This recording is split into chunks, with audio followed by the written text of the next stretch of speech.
Good morning, everyone, and a blessed Thursday of the second week of Easter. You know, in the field of professional sports, an athlete may be at the top of his or her game, the best in the world, and all it takes is one injury to relegate that athlete to the sidelines. At the end of the day, we're not as great as we think we are. You see, in the West, we've been blessed with so much wealth, so many material possessions. Here in the United States, great academic institutions and medical facilities. We can do all sorts of things in the field of biomedical research. But all it takes is one tiny virus to bring the world to its knees. God does not cause a plague. God doesn't send us a virus. This isn't how he reveals himself to us in the sacred scriptures. We know that God is love. But God certainly can and does use the crosses of our lives to teach us important truths. And I do believe that what the Lord is teaching us through our experience of this virus, this pandemic, is that we're not as great as we think we are. We're not masters of our own destiny.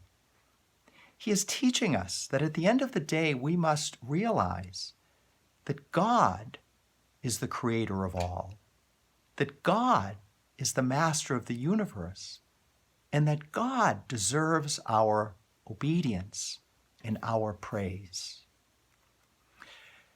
In chapter 5 of the Acts of the Apostles, in today's first reading, St. Peter, in response to the taunts of the religious leaders in the Sanhedrin of the day, boldly proclaims, "We obey God rather than men."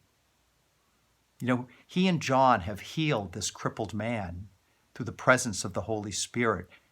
They were thrown into prison. They're enduring all sorts of challenges and taunts from those religious leaders. We obey God first rather than men. St. Peter, through the experience of his own life, knew that he was a weak man, and yet he found his strength, of course, in giving his life over fully to the Holy Spirit.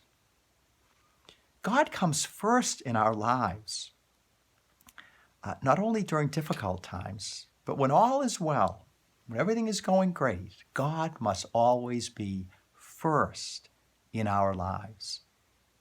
He deserves our obedience. He deserves our praise. As a priest with whom I live here at Sacred Heart Rectory often says, God's in charge. And we take our comfort and our consolation in that truth. So my brothers and sisters, this day and always, put God first in your life. Obey God first in your life.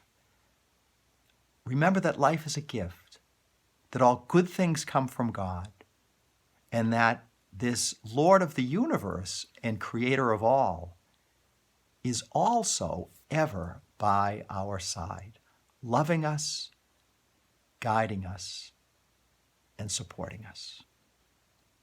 God bless you.